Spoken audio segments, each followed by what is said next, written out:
నాకు కొంచెం తిక్కుంది కానీ దానికో లెక్కుంది. ఇది పవన్ కళ్యాణ్ సినిమాల్లో పాపులర్ డైలాగ్. పవన్కి తిక్కుంది కానీ దానికి ఏ లెక్క లేదని మాత్రం రియల్ లైఫ్లో ముఖ్యంగా పొలిటికల్ లైఫ్ చూసిన వాళ్లకు బాగా అర్థమవుతుంది. పవన్ కళ్యాణ్ ఎప్పుడు ఏం మాట్లాడతారో, ఎందుకు మాట్లాడతారో ఎవ్వరికీ అర్థం కాదు. అందుకే ఆయన ఎప్పటికప్పుడు నాలుక మడతేస్తున్నారు. తన మాటలకు తానే పరస్పర విరుద్ధంగా మాట్లాడుతూ ఖండిస్తారు.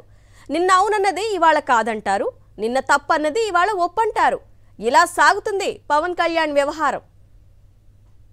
పవన్ కళ్యాణ్ తమ కుటుంబం నాస్తిక కుటుంబం అని చెప్తారు.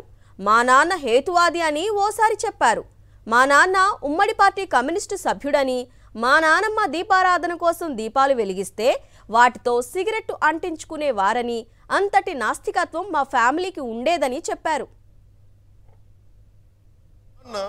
ఒక హేతువాది. మా నాన్న ఉమ్మడి పార్టీ కమ్యూనిస్టు సభ్యుడు. మా పెదనాన్న ఇద్దరు.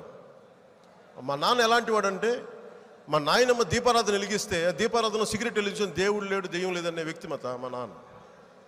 వీళ్ళందరి మీద వారెంట్ లిస్ట్ వచ్చి షూటెడ్ సైట్ ఆర్డర్స్ పెడితే మా నాన్న మా పెద్దనాన్న అందరూ, ఒక ఆయన మిలిటరీకి వెళ్ళిపోయి, ఇంకొక ఆయన అండర్ గ్రౌండ్కి వెళ్ళిపోయి, తర్వాత ఇప్పుడు పోలీస్ కానిస్టేబుల్ ఉద్యోగులు చేరారు మా నాన్న. ఇక లేటెస్ట్గా ఇవాళ పిఠాపురంలో ఓ చర్చికి వెళ్లిన పవన్ కళ్యాణ్ తమ ఇంట్లో బైబిల్ ఉండేదని, నాన్న తరచూ తిరగేసేవారని, సర్వ మతాల్ని సర్వధర్మాలను గౌరవించే కుటుంబం నుంచి వచ్చానని పిఠాపురం చర్చిలో వ్యాఖ్యానించారు.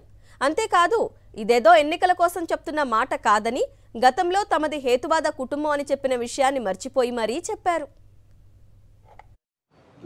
ఏ దేవతని ఎక్కడ చూసినా, ఏ ధర్మంలో చూసినా, మా ఇంట్లోనే మా చిన్నప్పటి నుంచి మా నాన్నగారు పరమ యోగ మార్గాన్ని ఉండి కూడా మా ఇంట్లో ఎప్పుడు బైబిల్ ఉంది. ఆ బైబిల్లో అప్పుడప్పుడు మా నాన్నగారు తిరిగేస్తూ ఉండేవాళ్ళు, చూస్తూ ఉండేవాళ్ళు, చదువుతూ ఉండేవాళ్ళు. ఎందుకంటే సర్వ మతాలని సర్వధర్మాలని గౌరవించే కుటుంబం నుంచి వచ్చాను. అలాంటిది నేను ఈరోజు ఏదో ఒక ఎన్నికల కోసమో వీటి కోసం రాలేదు. పవన్ కళ్యాణ్ రెండు వేర్వేరు సందర్భాల్లో రెండు వేర్వేరు వ్యాఖ్యానాలు చేశారు. ఓసారి దేవుడు లేదు దెయ్యం లేదని హేతువాద ఫ్యామిలీ అని చెప్పారు. మరోసారి సర్వ మతాలను ధర్మాలను గౌరవించే ఫ్యామిలీ అన్నారు. ఇంట్లో నాన్న బైబిల్ చదువుతారని మరోసారి పొంతనలేని వ్యాఖ్యలు చేశారు. అసలు ఆయన మాటలు ఒకదానికొకటి సంబంధం లేకుండా ఎలా ఉంటాయో, నాలుకకు ఎలా మడతేస్తారో మళ్ళీ ఓసారి చూద్దాం. నాన్న ఒక హేతువాది. మా నాన్న ఉమ్మడి పార్టీ కమ్యూనిస్టు సభ్యుడు. మా పెదనాన్న ఇద్దరు. మా నాన్న ఎలాంటి వాడంటే, మా నాయనమ్మ దీపారాధన వెలిగిస్తే దీపారాధన సిగరెట్ వెలిగించిన దేవుడు లేడు దెయ్యం లేదనే వ్యక్తిమత మా నాన్న. వీళ్ళందరి మీద వారెంట్ లిస్ట్ వచ్చి షూటెడ్ సైట్ ఆర్డర్స్ పెడితే మా నాన్న మా పెద్దనాన్న అందరూ, ఒక ఆయన మిలిటరీకి వెళ్ళిపోయి, ఇంకొక ఆయన అండర్ గ్రౌండ్కి వెళ్ళిపోయి, తర్వాత ఇప్పుడు పోలీస్ కానిస్టేబుల్ ఉద్యోగులు చేరారు మా నాన్న.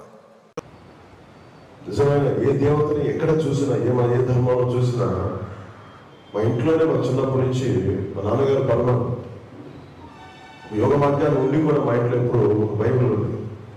ఆ బైబిల్లో అప్పుడప్పుడు మా నాన్నగారు తిరిగేస్తూ ఉండేవాళ్ళు, చూస్తూ ఉండేవాళ్ళు, చదువుతూ ఉండేవాళ్ళు.